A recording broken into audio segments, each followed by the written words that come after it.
नमस्ते, मी वंदना. पुन्हा एकदा माझ्या चॅनलमध्ये तुमचं सगळ्यांचं स्वागत. आपण बघणार आहोत 40 चेस्टमध्ये हा प्रिन्सेस ब्लाऊज कटिंग. तर हा कस्टमरचा साडीतला ब्लाऊज पीस आहे, तर त्यानुसार आपल्याला कटिंग करायची. तर कटिंग पूर्ण बघा आणि व्हिडिओ आवडला तर नक्कीच लाईक करा, शेअर करा, सबस्क्राईब करायला अजिबात विसरू नका. सोप्या पद्धतीने आहेत आणि फेसबुकला खूप सुंदर कमेंट येतात. सध्या आता कामं भरपूर असल्यामुळं मग बरेचसे व्हिडिओ मला काढता पण येत नाही पेपर कटिंगचे, पण जे कस्टमरचे आहेत मी त्याच्यावरच तुम्हाला दाखवण्याचा प्रयत्न करते. जरी तुम्ही कमेंट केली तर कमेंटचं उत्तर जरी उशिरा आलं तर काही हरकत मानू नका, कारण गर्दी असल्यामुळे थोडासा प्रॉब्लेम येऊन जातो. कारण कस्टमरला त्यांच्या तारखेनुसार आपल्याला ब्लाऊज काढून द्यावे लागतात, तर त्याच्यामुळे थोडंसं मागं पुढं होतंय. तर कमेंट करत चला, जेवढं तुम्ही कमेंट करता तेवढं माझ्या लक्षात पण राहून जाईल आणि सोप्या पद्धतीने मी सांगण्याचा प्रयत्न करते. तर आपल्याला याच्यामध्ये पूर्ण माप मी तुम्हाला सांगणार, म्हणजे मी तुम्हाला बाही कटिंगचं पण सांगणार. बऱ्याच ताईंना प्रॉब्लेम येतो बाही कटिंगचा. तर आपण याच्यामध्ये 10 इंचाची बाही आहे कस्टमरची जवळजवळ, तर आपण ती कटिंग पण बघणार. आता आपण अगोदर 1 मीटर अस्तर घेतले. 40 चेस्ट आहे हा ब्लाऊज, तर 1 मीटर अस्तर घेतले. तुम्ही 1 मीटर 9 समजा आपल्याला डायरेक्ट जर कटिंग करायची ठरली तर अस्तर थोडंसं कधी पण जास्तच असू द्या. कस्टमरची उंची आहे 14 इंच, तर ब्लाऊज आपल्याला 15 इंचावर घ्यायचं आहे.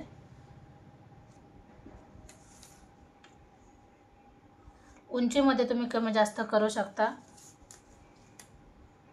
आता जवळजवळ आपण डीप नेक आहे, तर 5.5 इंच आपण शोल्डर टाकले 40 साईजला. 6 इंच आपण मोंड्यासाठी टाकले. 6 इंच मोंडा घेतलाय. 40 छातीचा आपल्याला चौथा भाग काढायचं बोललं तर 10 इंच येऊन जातो, तर 10 इंचावर आपण एक मार्किंग केली. नंतर आपण 2 इंच शिलाई मार्जिन ठेवली. आता बऱ्याच जणांना हे 2 इंच आपण एक्स्ट्रा कशासाठी घेतो, का जी आपली फिटिंग असते ब्लाऊज शिवल्याच्या नंतर मेन आपली फिटिंग ही असते, याच्यावर आपला ब्लाऊज फिट केला जातो.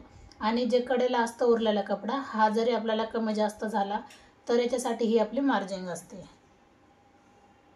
अर्धा इंच मी पाठीमागं आले.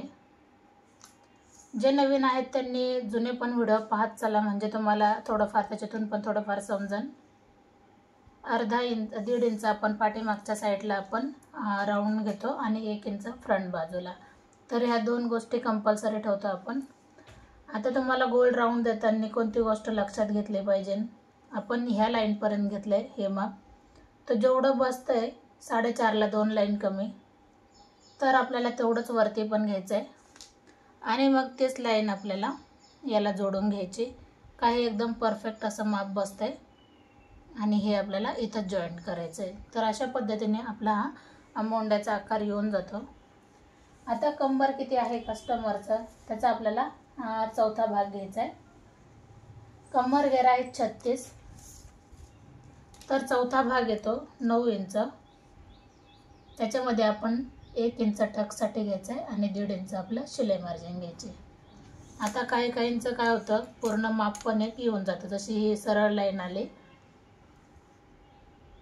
याच्यानुसार, आणि ही आपली फिटिंग मार्जिन आपण याला जोडून घेऊ. आता यायचं आहे आपल्याला गळ्याकडं. तर गळा किती घेतला पाहिजे, गळा तुम्ही 2 इंचापासून 2.5 इंचापर्यंत घेऊ शकता, काहीच हरकत नाही. आणि खूप सुंदर पद्धतीने हा ब्लाऊज येऊन जाणार आहे. 2.5 इंच आपण गळा घेतला. गळ्याची उंची तुम्ही तुमच्या आवडीनुसार टाकू शकता. तर कस्टमरचा गळा आहे याच्यामध्ये 10 इंचाचा. 10 इंचावर आपण गळा घेतला. वरती आपण 2.5 घेतलं तर खाली आपण किती घेणार, 3 इंच घेणार आणि नंतर आपल्याला जोडून घ्यायचं आहे. याच्यासाठी आपल्याला अर्धा इंच शोल्डर उतार द्यायचा आहे, का ब्लाऊज हा आपला उतरत नाही आणि फिटिंग एकदम शोल्डरला व्यवस्थित बसून जाते. आणि नंतर आपण याला मटका गळ्याला आकार देऊन घ्यायचा आहे. आता एकदम इझी पद्धतीने आहे मटका गळ्याचा आकार. थोडंसं आतमधून जरी घेतलं तरी पण चालतंय. कोणाला जास्तच डीप लागत असेल तर तुम्ही बाहेरच्या बाजूने पण आकार देऊ शकता. आता आपण याची करूया कटिंग. आता कटिंग करताना मी अगोदर वरचीच लाईन कट करते, कारण मी स्टिच करताना हा उतार त्याच्यामध्ये जोडून घेणार. तुम्हाला जर उतार जरी जोडला म्हणजे कटिंग केला तरी काही हरकत नाही, तुम्ही डायरेक्ट जरी कटिंग केली तर करू शकतात. पण ज्यावेळेस आपण फ्रंट भाग कट करतो तर आपण जे पाठीचा भाग ठेवून कट करतो तर त्यावेळेला मग खालीवर व्हायला नको असं वाटतं, म्हणून मग मी ते उतार आपण कट करत नाही. मग जसं आहे तसं आपण प्रेस करून घेतो, पाहू शकतात अशा पद्धतीने. 1 इंच मी कपडा इकडं जास्त ठेवला आहे, कधी पण 1 इंच जास्त ठेवा.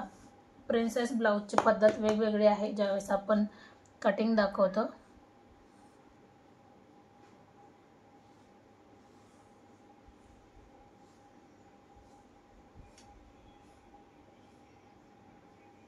जसं आहे तसं पूर्ण आखून घेतलं. खूप जणांना माझे व्हिडिओ आवडतात, सगळ्यांना थँक्यू. कमेंट करा. हा भाग मी बाजूला ठेवला, आखून घेतलं. आता नंतर हे पूर्ण फ्रंट मोंड्यासाठी आपण ते पण मार्किंग करून घेतली. आता आपली वेळ आली गळ्यासाठी. तर गळा आपण 2.5चा घेतला तर इथं पण आपण 2.5वर एक मार्किंग करायची. फ्रंट गळा तुम्ही 7 इंचापर्यंत घेऊ शकता. 7 इंचाचा आपण गळा घेतलाय. एक लाईन आखून घ्या. आता तुम्ही 6.5चा जरी घेतला तरी चालते किंवा 7चा घेतला तरी चालते. आता मला 40 साईज आहे तर मग मला कस्टमरला जास्त गोल राऊंड पण द्यायचं नाही, कारण पुढून फिटिंग व्यवस्थित दिसणार नाही. तर मग थोडासा मी यू आकारामध्ये हा गळा देते, थोडासा. आता जी आपण 1 इंच आपण कोणत्या साईडने वाढवलं पाहिजे, ह्या साईडने पाहू शकतात. जे जुने व्हिडिओ आहेत मी सगळ्यांना सांगत असते का जुने व्हिडिओ बघा, म्हणजे तुम्हाला त्याच्यामधला फरक कळून येईल का आपण कोणत्या याच्यात काय बदल केला पाहिजे. 1 इंच मी जास्त घेतले. आता हे 1 इंच आपण वरती नाही घेतलं तरी चालते, इथपर्यंत लाईन आखली तरी चालते, किंवा मग जरी तुम्हाला वाटत असेल कन्फ्यूज न होता तर मग डायरेक्ट वर जरी लाईन घेतली तरी चालते. मग आता बघू शकतात तुम्ही, आपण गळा ह्या लाईनपासून इथपर्यंत 2.5 इंचाचा घेतला आहे. नंतर आपल्याला कंपल्सरी उंचीमध्ये 1 इंच जास्त घ्यायचे. तुम्ही उंची कोणती पण असू द्या, कमी असू द्या, जास्त असू द्या, पण कंपल्सरी आपण साईज कोणती पण असू द्या तरी 1 इंच आपल्याला जास्तच घ्यायचे. ही लाईन आपण जॉईंट करून घेऊ. आता आपला हा प्रिन्स भाग आहे 40 साईजचा. तर आपल्याला काय करायचं आहे, कधी पण हे 2 काठ बरोबर जॉईंट झालेत का नाही ते एक लक्ष द्या. जवळजवळ आपल्याला 4.25 इंचचा टक्स घ्यायचा आहे, म्हणजे रुंदी आपण 4.25 घेतली, बघू शकतात. परत थोडंसं वरती 4.25 घेतले. वरून टक्स पॉईंट आहे 9.5 इंचाचा, तर आपण 10 इंचावर मार्किंग करू. ही लाईन सरळ आपल्याला आखून घ्यायची. नंतर हा भाग आपण याला जोडून घ्यायचा आहे. आता हे माप झालं का. आता आपल्याला याचे टक्स कितीचा घ्यायचा.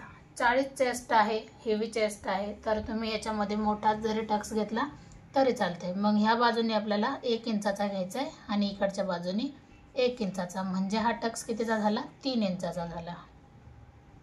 एकदम फिटिंग व्यवस्थित बसते, काही हरकत येत नाही. खूप सुंदर पद्धतीने हा ब्लाऊज होऊन जाणार आहे. झाल्याच्या नंतर नक्कीच दाखवणार.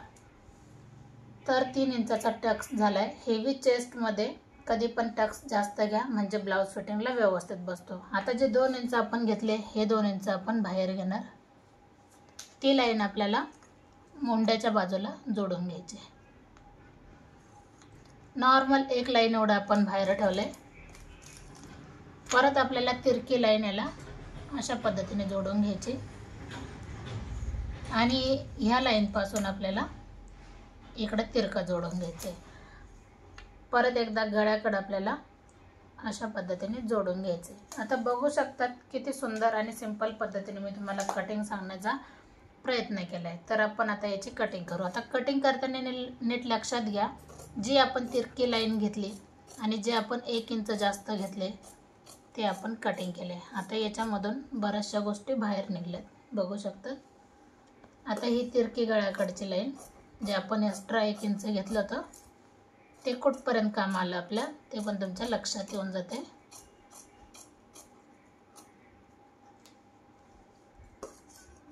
जी मार्किंग आहे त्याच्यावरच आपली कटिंग आली पाहिजे.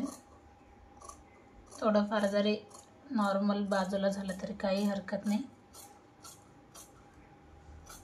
40 साईजमध्ये मी भरपूर साऱ्या कटिंग दाखवल्यात, कारण कस्टमरच्या आवडीनुसार आपण सगळी कटिंग दाखवते.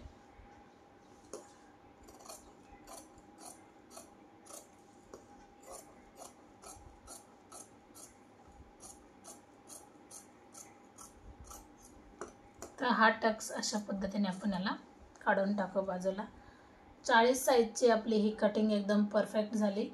तर बघू शकतात. आता याच्यामध्ये बदल कोणताच करायचा नाही. जसं कपडा आहे त्याच्यावर ठेवायचं आपल्याला मेन फॅब्रिकवर, आणि त्यानुसार आपल्याला याची कटिंग करायची. बदल कुठंच करायचं नाही. जो आपल्याला बदल करायचा आहे, जो आपल्याला एक्स्ट्रा मार्जिन घ्यायची, ते सगळे आपण अस्तरमध्ये घेतलेले आहे. ही गोष्ट लक्षात घ्या. आता आपली वेळ आली बाही कटिंग करायची. तर 40 साईजमध्ये आपण कशा पद्धतीने कटिंग केली पाहिजे तर तुम्हाला मी ह्या व्हिडिओमध्ये सांगते. आता आपण जर हा भाग म्हणजे आपण हे जर 4 फोल्डमध्ये जर घेतलं तर आपल्याला बाही कटिंगला आपल्याला कपडा कमी पडेल. मग आपल्याला चारही बाजूला जॉईंट द्यावा लागेल. आता 4 बाजूला जॉईंट न देता आपण 2च लेअरला जॉईंट देऊ. हा झाला डबल आणि हा झाला परत त्याच्यावर एक. पण आपल्याला जॉईंट देताना मग ह्याच 2 लेअरला जॉईंट द्यावा लागेल. मग आपल्याला घडी कितीची घेतली पाहिजे तुम्हाला ह्या व्हिडिओमध्ये दाखवते. घडी घेताना आपल्याला तिरका अगोदर चेक करायचे. 9 इंच जवळजवळ घडी आली. मग 9 इंचामध्ये तुम्ही 1.5 इंच मिक्स करा. जरी थोडंसं उरलं तर आपण कट करतोय.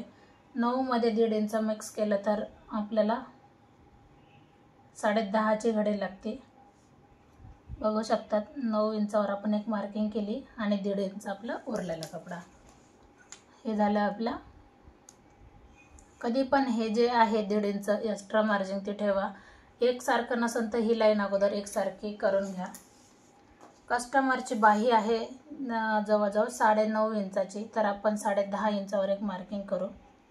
10.5 वर एक मार्किंग केली, कारण 1 इंच आपलं मोडपण्यात जातं, म्हणजे अर्धा इंच खाली मोडपण्यात जातं आणि अर्धा इंच शोल्डर मोडपण्यात जातं.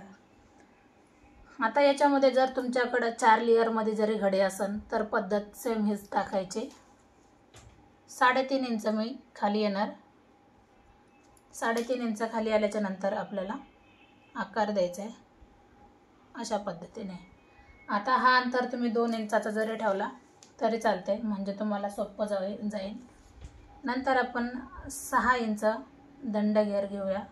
कस्टमरचा 6.5 इंच, त्याच्यामध्ये 2 इंच आपण शिलाई मार्जिन ठेवायची. तुमचा जे काही दंड घेर असेल त्यानुसार तुम्ही शिलाई मार्जिन ठेवू शकता. सविस्तर माहिती सांगितली. खूप कमी वेळामध्ये आपण ब्लाऊज कटिंग करू शकतो. आता याची करायची आपल्याला कटिंग, म्हणजे 1 मीटरमध्ये आपल्याला एकदम परफेक्ट असा 40 साईजचा ब्लाऊज बसलाय. उंची असू द्या किंवा बाही असू द्या.